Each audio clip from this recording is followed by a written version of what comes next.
Hello everyone, this is Abigail Barella with Sparkle and Shine Guidance, and as promised, I said I was going to make a video about the part of fortune in your birth chart.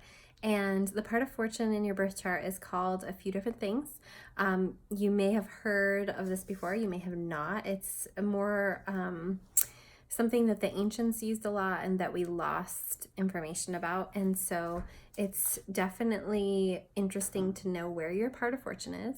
I only do these readings are included when you sign up to do longer work with me.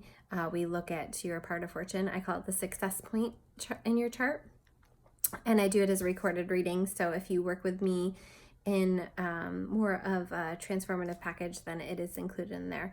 If you just want to look it up on your own, you can absolutely do that. You can go to astro.com and put in your birth information and add in, I should know exactly what they call it there. Let me look. They call it the part of fortune.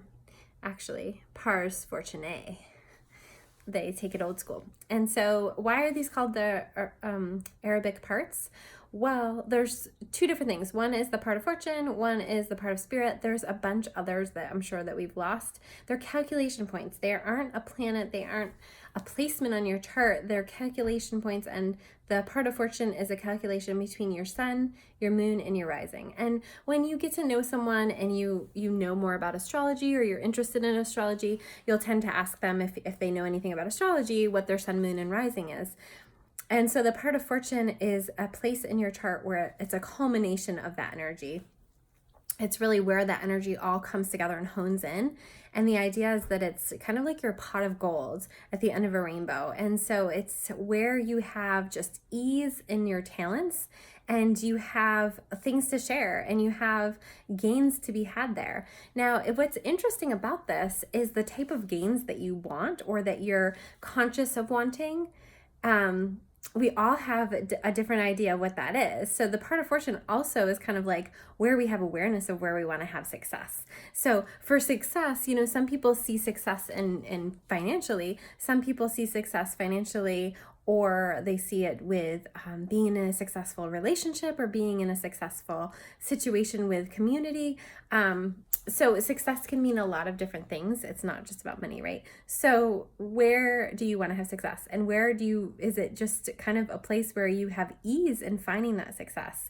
Once you understand your part of fortune, once you understand where this is, you can hone your energy more thoughtfully, more consciously, to create more success. So if your part of fortune is in a fire sign, then it's going to point to wanting or trying or actually getting success in leadership, or in helping people, leading people to transform, in any kind of thing, fiery, passionate, but also action oriented. If it's in water, it can have to do with emotions and wanting to have success in emotional relationships, depth, getting close with people, also in helping people and being nurturing. If it's in an air sign, it could have to do with intellectual pursuits and being, super successful in your intellectual pursuits, but also in relating. So it is, Libra is the sign of partnership, and that is an air sign. So it can also have to do with relating and wanting a success in partnership or in work situations. And then if it's in an earth sign, it definitely can be more about money. It can be more about those, 3D things, security, foundation, home, but also practicality and having your basic needs met, but also and more, So it's interesting to look at what sign it's in, and then also to look at what house it's in. So if you want to look, you just go to astro.com, and I think it's under additional objects. So you just put in additional objects as the first thing that comes up, and you can pop it in. But also, if you work with me, it's something that we do together. And a couple of things to look at. So why is it called, I didn't go over this, why is it called the Arabic parts? Basically, it was just from one guy that happened to be Arabic, The book was in Arabic, and so then they just called it the Arabic parts, but these have been around forever. They say even like the ancient times of ancient Egypt. So it's something that they used to go in and look at babies that were just born and look at where the part of fortune is to understand more about like what they're meant to do, or if they're going to be a leader, or if they're going to be more of a follower, or whatever it is. And the other thing to look at with the part of fortune is what it's aspecting. So if it's making any aspects to anything else in your chart, it's going to show you where you're going to want to focus and have success in those areas. And then also if you look at the ruler, so let's say that your part of fortune is in, well, let's not use, so Virgo. So it's in Virgo. And then you'd want to look to where your natal Mercury is. And if it's forming an aspect to that natal Mercury, that gives it extra strength.